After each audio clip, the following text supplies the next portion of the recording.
सांसद दीपेंद्र हुड्डा की मौजूदगी में उकलाना मंडल के अध्यक्ष हर्ष मोहन भारद्वाज ने भाजपा का दामन छोड़ते हुए कांग्रेस से हाथ मिला लिया।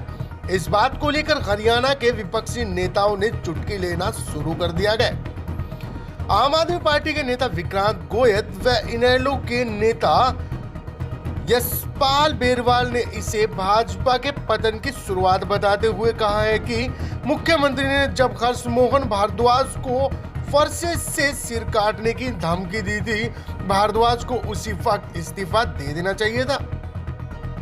उन्होंने कहा कि हर्ष मोहन भारद्वाज का इस्तीफे से बड़ौदा चुनाव भी प्रभावित होगा। मैं ये कहना चाहूँगा कि जो जैसे फरसा है ये भगवान परशुराम जी की निशानी मानी जाती है, तो ये एक सीएम साहब ने बदतमीजी की थी, ये मानो कि इंसल्ट की थी उसकी, तो ये धर्म के विरुद्ध भी था। तो लोग इस बिल्कुल लाजमी है कि लोग इससे नाराज होंगे और इस चीज का भी बड़ौदा चुनाव में असर देखने को मिलेगा। इस बार शिकस्त मतलब भाजपा को मिलेगी जरूर। जी बिल्कुल मिलेगी, क्योंकि हमारा देश जो धार्मिक देश है, इसके अंदर हमारा देश एक सबसे बड़ी बात तो है कि हिंदू मुस्लिम एकता है हमारे देश में।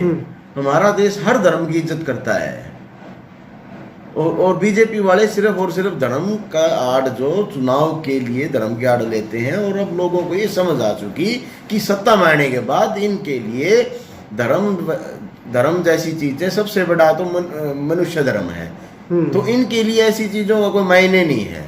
ये सत्ता में आने के बाद इन्हें घमंड से चूर हो जाते हैं, इनको फिर कुछ नहीं दिखता सामने, और अब इनका घड़ा भर चुका है।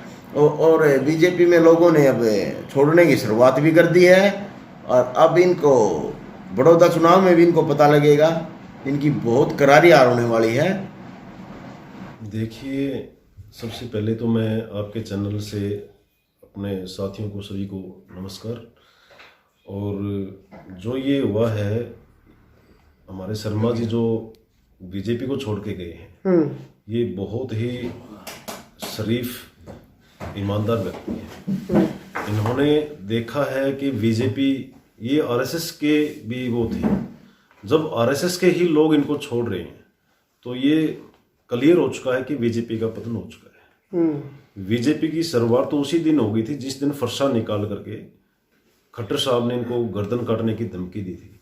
मैं तो ये कहूँगा कि इसमें बल्कि खट्टर साहब के खिलाफ मुकदमा दर्ज होना चाहिए, जो एक सीएम होते हुए और सीधी धमकी, सरेआम धमकी दे रहे हैं, भी गर्दन काट दूंगा।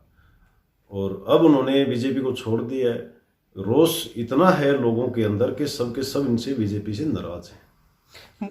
देखिए, जो ब्राह्मण समाज है वो तो उसी दिन छोड़ गया बीजेपी को, और उसी के साथ चलते हुए इन्होंने भी छोड़ना तय कर लिया। भाई, जब इतनी एक ब्राह्मण समाज के ऊपर इतनी गलत वो हुई है, एक ईमानदार आदमी को धमकी दी गई है, तो वो लोग समझ चुके हैं बड़ौदा के अंदर बीजेपी को घुसने नहीं दिया जाएगा। बता दें कि हर्ष मोहन भारद्वाज उस वक्त सुर्खियों में आए थे जब विधानसभा चुनाव के दौरान सीएम मनोहर लाल की जन आशीर्वाद यात्रा उकलाना पहुंची थी।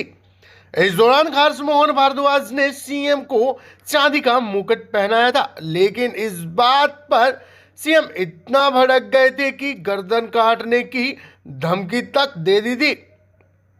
इसके बाद हर्ष मोहन भारद्वाज की वीडियो सोशल मीडिया पर काफी वायरल हुई। हालांकि उस वक्त हर्ष मोहन भारद्वाज ने पार्टी नहीं छोड़ी, लेकिन कार्यकर्मों से दूरी बनानी शुरू कर दी थी। इसके बाद हर्ष मोहन भारद्वाज को उकलाना से टिकट भी नहीं मिली। देखना होगा कि बड़ौदा चुनाव में कितना इस बात का असर पड़ता है और कितने हर्ष मोहन भारद्वाज के समर्थक जो बड़ौदा में है वो चुनाव से भाजपा का बायकॉट करते हैं।